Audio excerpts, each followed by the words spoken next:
Baik, perkenalkan nama saya Marsy Permatasari dengan NIM R1C124014. Di sini saya akan mempresentasikan tugas petrologi mengenai tekstur dan struktur pada batuan sedimen. Nah, batuan sedimen sendiri adalah batuan yang terbentuk dari hasil pengendapan material yang tererosi seperti pecahan batuan, mineral, sisa organisme, atau endapan kimia di permukaan bumi seperti di sungai, danau, laut, ataupun lembah. Nah, pada slide ini terdapat ada beberapa jenis batuan sedimen. Lanjut. Nah, struktur pada batuan sedimen. Pada batuan sedimen sendiri memiliki struktur beberapa, yaitu yang pertama itu ukuran butir atau grain size, di mana ukuran butir adalah diameter rata-rata partikel atau fragmen batuan atau mineral yang membentuk batuan sedimen. Contohnya, kayak lebih besar 64, ini menunjukkan bahwa batuan ini tersusun dari partikel berukuran yang sangat kasar. Kemudian yang kedua itu ada bentuk butir atau grain shape, di mana tingkat kehalusan atau ketajaman sudut-sudut butir diukur dari tingkat kebundaran atau roundness, di mana contohnya itu di mana rounded atau membundar ini berarti butiran penyusunnya telah mengalami transportasi yang jauh dan dalam waktu yang lama.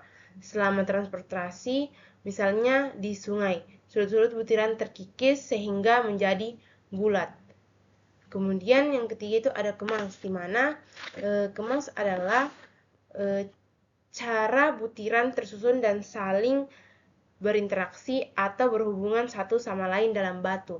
Contohnya yaitu tertutup, di mana kemas tertutup ini berarti butiran-butiran utama dalam batuan tidak saling bersentuhan atau hanya sedikit bersentuhan, melainkan dikelilingi dan dipisahkan oleh material yang lebih halus atau matriks.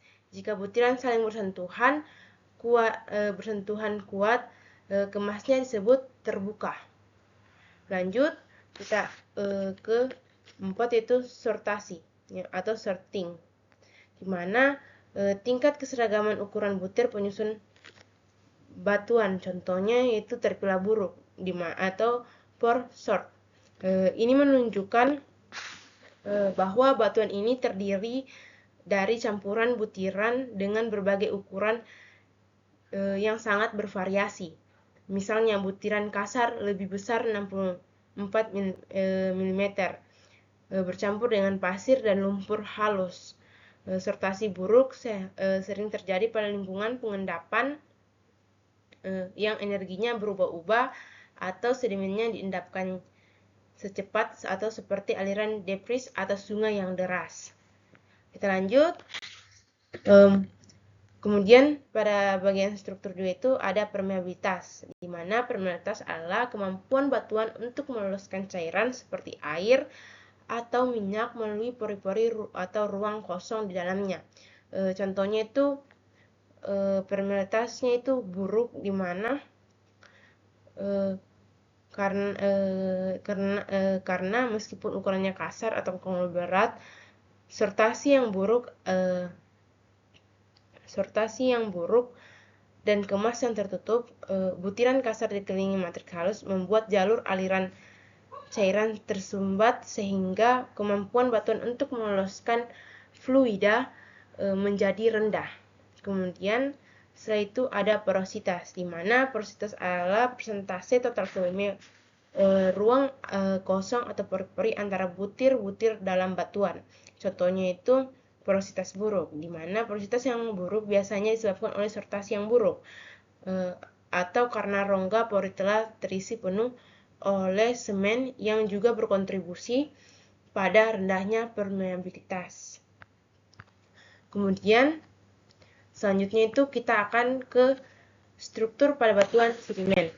Nah, struktur pada batuan sedimen ini ada beberapa, tapi struktur dalam fitur berskala besar yang berbentuk selama pengendapan ada primer dan struktur dan setelahnya itu sekunder. Jadi struktur perbatuan struktur itu terbagi menjadi dua, itu secara maksudnya pengendapan fitur skala besar yang terbentuk sama pengendapan.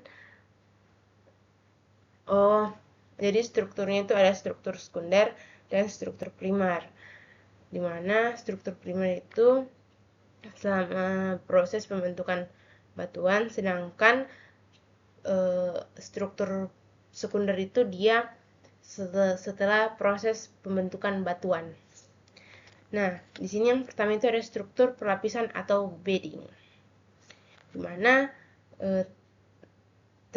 ada 3, yaitu stratifikasi atau perlapisan adalah penumpukan lapisan-lapisan batuan disebut bed yang berbeda, dipisahkan oleh bidang perlapisan atau bedding plane.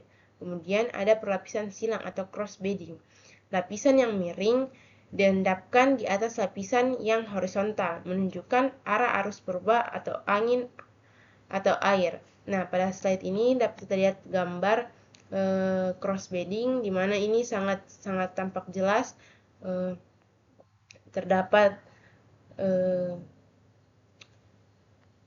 perlapisan silang. Di sini dapat kita lihat terdapat perlapisan silang. Ini di sini ini sangat jelas ya perlapisan silangnya. Oke, kita lanjut.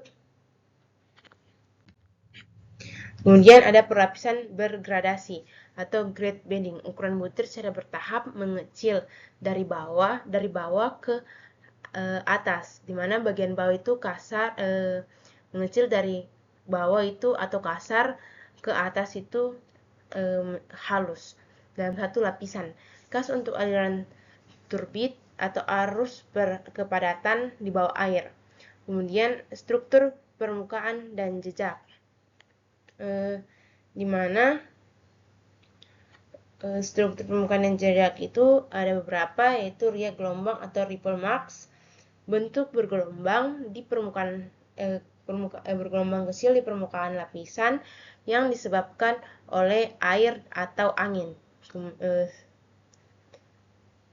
Ada kayak simetris dan asimetris. Yang kas gelombang air bolak-balik, asimetris kas arus satu arah sungai atau angin. Kemudian ada retakan lumpur atau mud crack, pola retakan yang berbentuk poligon yang terbentuk ketika lumpur basah mengering dan menyusut, menunjukkan lingkungan kering periodik. Kemudian ada jejak organisme atau track fosil, bukti aktivitas organisme, contohnya seperti jejak kaki dan liang, dan seperti jejak kaki dan liang.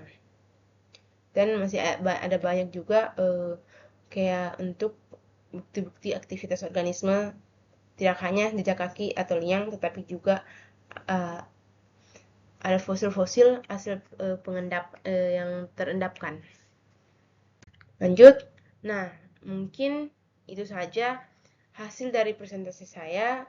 Dapat saya simpulkan bahwa tekstur memberikan petunjuk tentang energi lingkungan atau butir kasar atau pemilahan buruk seperti energi, butir halus atau pemilahan baik sama dengan energi rendah. Kemudian dapat saya simpulkan juga mengenai struktur, memberikan petunjuk tentang arah arus, kondisi pengendapan, dan kedalaman air di masa lalu. Kemudian untuk mengaplikasikannya, analisis tekstur dan sangat vital dalam eksplorasi migas untuk menentukan kualitas reservoir dan pemetaan geologi, merekonstruksi paleografi. Mungkin itu saja hasil dari presentasi saya. Jikalau ada salah kata, mohon dimaafkan. Sekian dan terima kasih.